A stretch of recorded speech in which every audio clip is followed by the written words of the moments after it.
Assalamu alaikum class 9P1 and N1 boys and girls. Hope you are fine and well. I am your biology lecturer. Today 5th May 2020. Our topic of discussion is binomial nomenclature. आज हमने जो topic पढ़ना है वो है binomial nomenclature. ठीक है, अब ये टॉपिक क्या है, इस वर्ड का क्या मतलब है, ठीक है, और इस टॉपिक में हम पढ़ेंगे क्या, वो आज के लेक्चर में हमने सीखना है। Binomial nomenclature. Bi means two, bi का मतलब होता है टू, नोमियल का मतलब नाम, नोमेनक्लेचर का मतलब सिस्टम ऑफ नेमिंग। ठीक है, यानी किसी भी ऑर्गेनिज्म को नाम देना, और इस सिस्टम को कहते हैं बायनोमियल नोमेनक्लेचर। अब बाय का वर्ड यूज हुआ है टू, यानी वो जो नाम है उसके दो पार्ट्स हैं। ठीक है,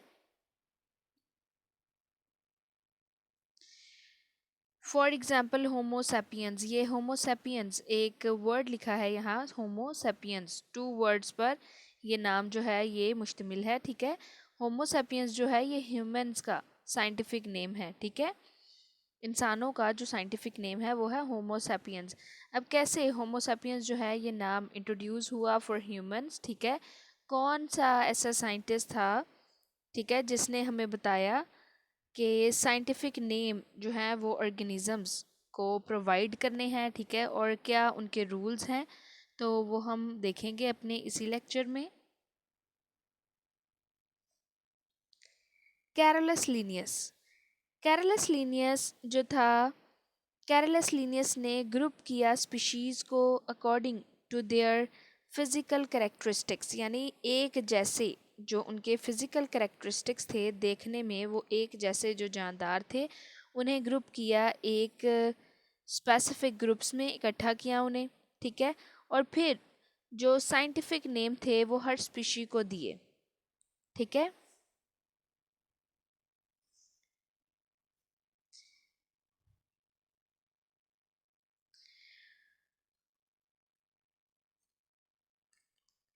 नेक्स्ट है रूल्स फॉर बायनोमियल नोमेनक्लेचर।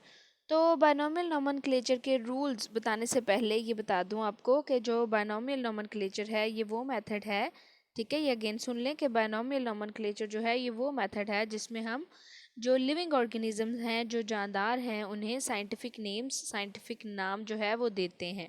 ठीक है, और ये जो नाम है ये दो नामों पर मुश्तमिल हैं, कंसिस्ट करते हैं। पहला वर्ड जो है वो जीनस होता है, दूसरा स्पीशी होता है। ठीक है, और ये सिस्टम जो था बायनोमियल नोमेनक्लेचर का, ये बहुत तेज़ी से फैला और बहुत जल्दी पॉपुलर हुआ। ठीक है, और इसके बहुत से ऐसे नाम हैं जो आज भी यूज़ होते हैं। तो अब रूल्स क्या हैं for writing the scientific name और for giving the scientific names to species. ठीक है, तो name consist of two words, genus and species. जो साइंटिफिक नेम है ये दो वर्ड्स पर मुश्तमिल है। ठीक है, तो उसका पहला वर्ड होगा जीनस और दूसरा होगा स्पीशी। ठीक है, बोथ वर्ड्स आर इटैलिसाइज्ड और अंडरलाइन हैंड रिटन, यानी जब हम उसे सॉफ्ट फॉर्म में लिखते हैं, यानी कंप्यूटर्स पर लिखते हैं, तो वो इटैलिसाइज्ड होता है, यानी जब प्रिंटिंग फॉर्म में भी वो आता है तो वो इटैलिसाइज्ड होता है। लेकिन जब उसे हैंड रिटन लिखते हैं, यानी खुद हाथ से लिखते हैं, तो उन्हें अंडरलाइन किया जाता है। और ये जो अंडरलाइन किया जाता है इसमें स्पीशी नेम और जीनस नेम दोनों को सेपरेटली अंडरलाइन करेंगे। ठीक है, इकट्ठा जो है उन्हें अंडरलाइन नहीं करेंगे।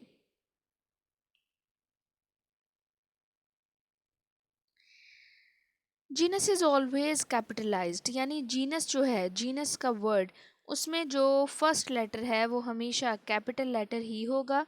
ठीक है, species is always lower case, और जो स्पीशी का फर्स्ट लेटर है वो हमेशा छोटा ही होगा। ठीक है, लोअर ही होगा, चाहे वो कोई प्रॉपर नेम ही क्यों ना हो, यानी किसी प्रॉपर नेम से ही डिराइव क्यों ना हो, उसे हमेशा स्पीशी नेम जो है उसे हमेशा स्मॉल लेटर्स में ही लिखेंगे, लोअर केस में ही लिखेंगे, जबकि जीनस जो है, जीनस में का जो नेम है उसमें जो फर्स्ट लेटर है उसका फर्स्ट अल्फ़ाबेट है वो कैपिटलाइज होगा। ठीक है,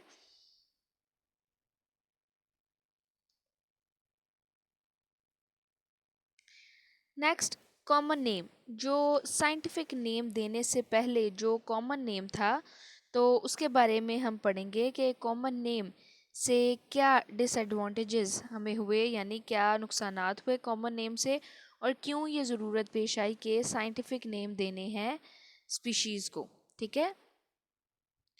common name cause many problems during research.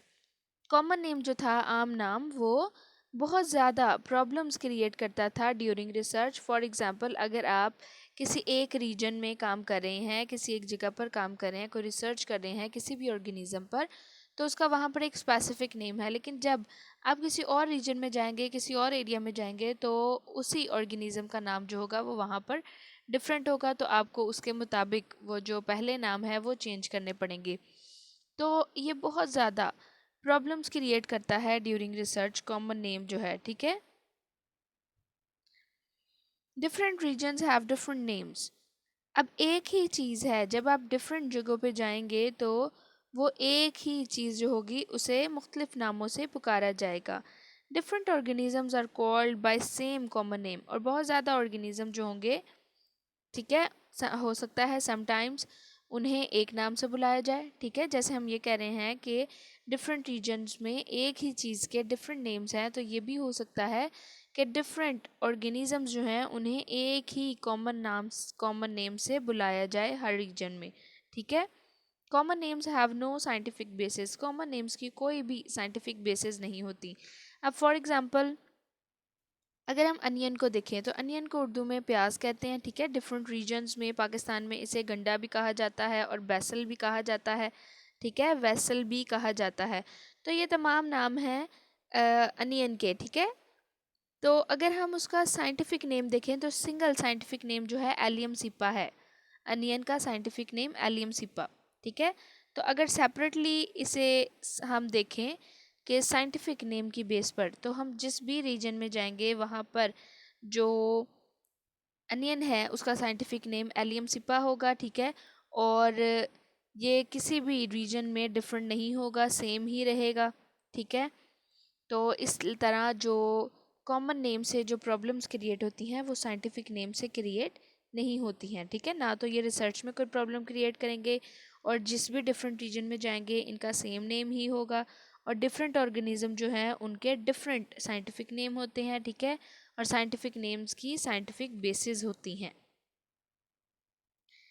Next is significance. क्या सिग्निफिकेंस है साइंटिफिक नेम की? These names are important because they allow the people throughout the world to communicate ambiguously about animal species. ठीक है। ये scientific name जो है, ये इसकी सिग्निफिकेंस है, इसकी इम्पोर्टेंस है कि ये लोग जो होते हैं डिफरेंट रीजन के, दुनिया के तमाम जगहों से, जो जो भी कोई लोग हैं, वो एनिमल्स की स्पीशी के बारे में जब बात करते हैं, कम्युनिकेट करते हैं एक दूसरे से, तो बगैर किसी हेजिटेशन के, बगैर किसी रुकावट के वो बात करते हैं। ठीक है। क्योंकि जो साइंटिफिक नेम है किसी भी स्पीशी का वो सेम है थ्रू आउट द वर्ल्ड। ठीक है। तो दुनिया के किसी भी रीजन में चले जाएं, साइंटिफिक नेम जो है वो सेम है। Clarity, precision. These names are unique with each creature have only one scientific name. यानी इसमें क्लियर है कि ये जो यूनिक नेम्स हैं, ठीक है, ये जो ख़ास नाम है, ये हर जगह एक ही ऑर्गेनिज्म का एक स्पेसिफिक साइंटिफिक नेम होगा। ठीक है। यानी ये क्लियर है, इसमें आप कोई भी आपको शक नहीं होगा। ठीक है। तो इसकी कोई भी डिसएडवांटेज जो है वो नहीं होगी। और हर लैंग्वेजेस में जो साइंटिफिक नेम है वो भी एक ही होगा। अब हम देखते हैं कुछ कॉमन नेम्स और साइंटिफिक नेम। ठीक है। Common name, for example onion का कॉमन नेम, अनियन जो है ये एक कॉमन नेम है, प्याज। ठीक है। और इसका साइंटिफिक नेम है allium cepa.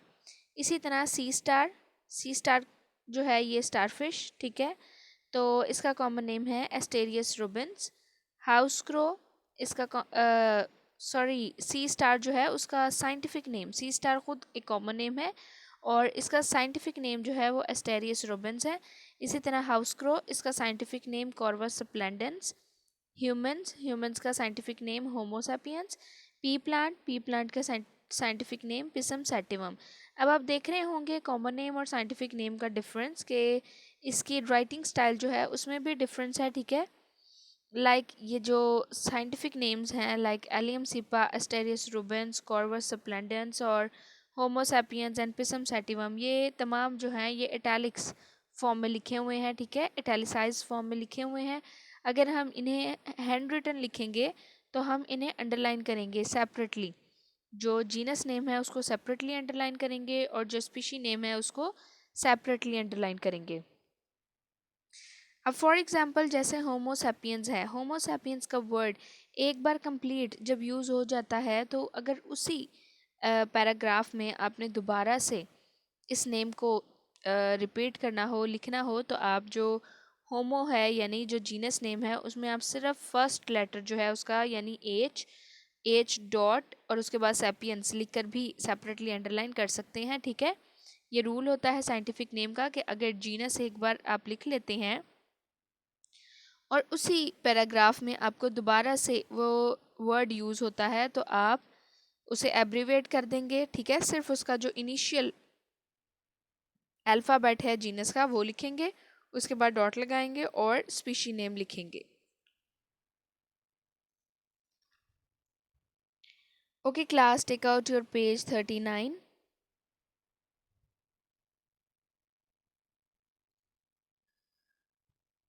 Page number 39, page number 39 में ये जो लास्ट पे टॉपिक है बायनॉमियल नोमेनक्लेचर, ये इम्पॉर्टेंट है, ठीक है, for short and long question.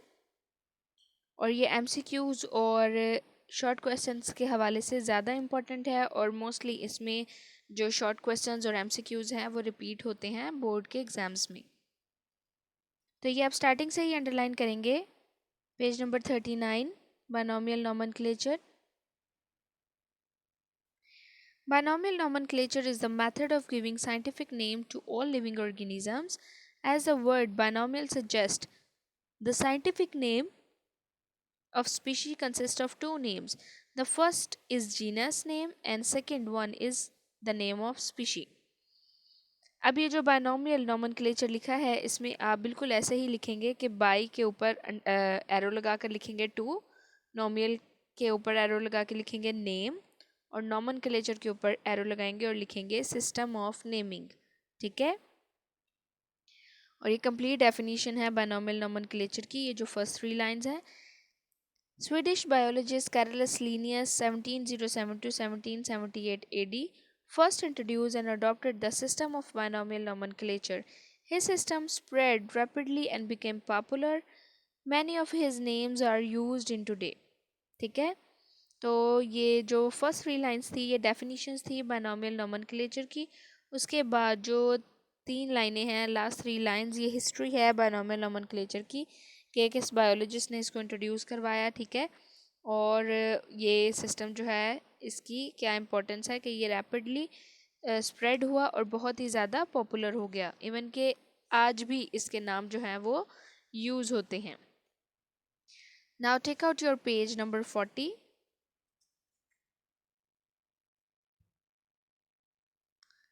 Page number 40 निकालें।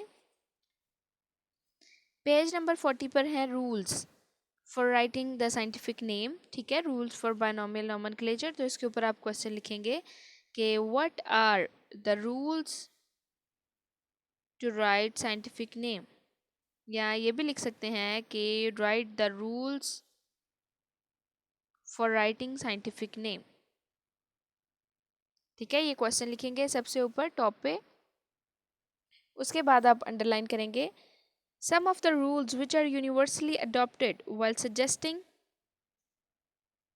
and documenting scientific names are: first, scientific names are usually printed in italics, such as Homo sapiens. When handwritten, they are underlined.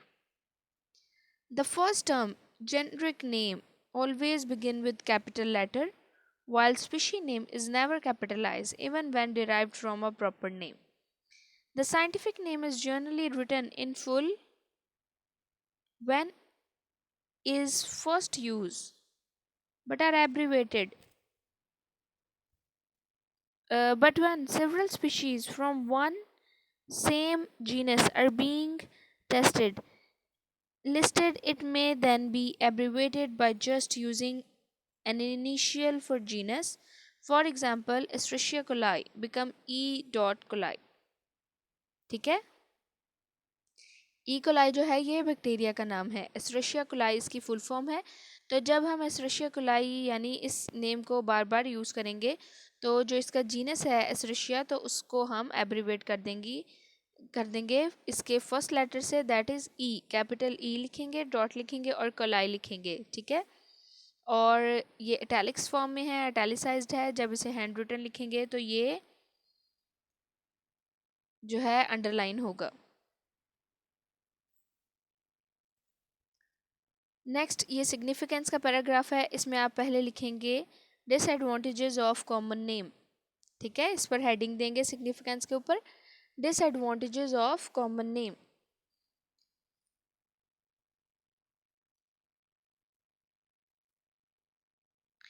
In biological research, common names cause many problems. Different regions have different names for the same organisms.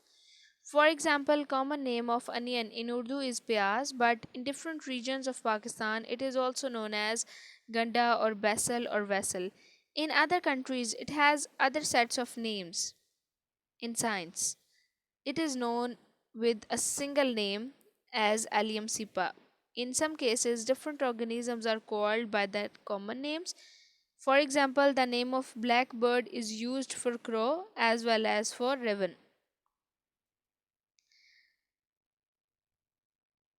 Common names have no scientific basis. For example, a fish is a vertebrate animal with fins and gills, but several common names of silverfish, crayfish, jellyfish, and starfish do not fit the biologist's definition of a fish. ठीक है, तो ये तमाम जो है ये disadvantages थे common name के। ठीक है, कि अब कुछ ऐसे ऑर्गेनिजम्स भी हैं जिनमें वो कंप्लीट प्रॉपर्टीज़ नहीं होती, तो उन्हें भी उसी नाम से पुकारा जाता है यानी कॉमन नेम से। तो इट मीन्स कि कोई भी साइंटिफिक बेसिस नहीं है इन नामों के पीछे। नेक्स्ट है सिग्निफिकेंस। सिग्निफिकेंस यहाँ पर आप एडवांटेजेस की भी हेडिंग दे सकते हैं, क्योंकि पहले आपने डिसएडवांटेजेस की हेडिंग दी है कि डिसएडवांटेजेस ऑफ कॉमन नेम, तो अब आप ये हेडिंग दे सकते हैं कि advantages of scientific name. To avoid all these confusions, organisms are given scientific name by using binomial nomenclature. ठीक है, यानी जितने भी confusions थी इन सब को ख़त्म करने के लिए, अवॉइड करने के लिए जो organisms थे उन्हें scientific name दिया गया by using binomial nomenclature. ठीक है, the value of this system is due to the widespread use and stability of its names. यानी ये जो सिस्टम है इसकी जो कीमत है, कदर कीमत, वो इस वजह से बढ़ी कि ये बहुत जल्दी तेज़ी से फैला, और जो इनके इसने नेम्स रखे थे यानी बाइनोमियल नोमेनक्लेचर के थ्रू जो नेम्स रखे गए स्पीशीज़ के वो स्टेबल थे, यानी वो चेंज नहीं हुए, वैसे ही रहे। In binomial nomenclature, every species can be ambiguously identified with just two words. यानी binomial nomenclature के थ्रू जितनी भी स्पीशीज़ हैं बगैर किसी प्रॉब्लम के वो उसे हम आइडेंटिफाई कर सकते हैं दो वर्ड से। ठीक है, same name can be use all over the world, और दुनिया में तमाम जगहों पर एक ही नाम यूज़ होता है। ठीक है, in all languages avoiding the difficulties of translation, यानी बाकी भी जितनी भी लैंग्वेजेस हैं उसमें भी जो साइंटिफिक नेम है वो सेम है, ऐसा ही रहता है ताकि कोई भी डिफ़िकल्टी ना हो इसकी ट्रांसलेशन में किसी और लैंग्वेज में।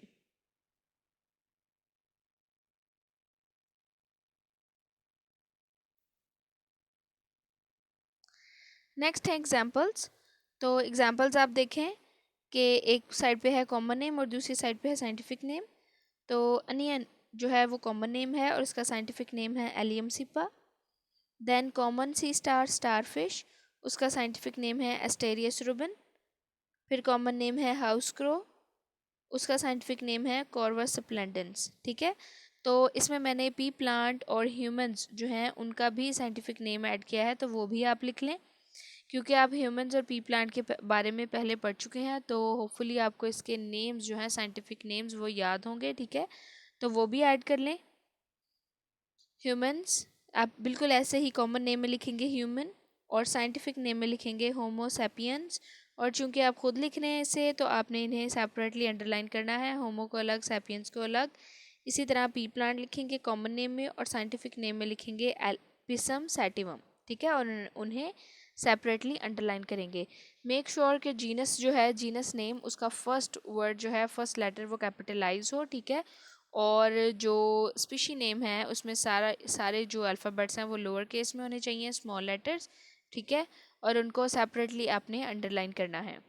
Okay, hope you understand class. If you have any question you can ask. Thank you, take care.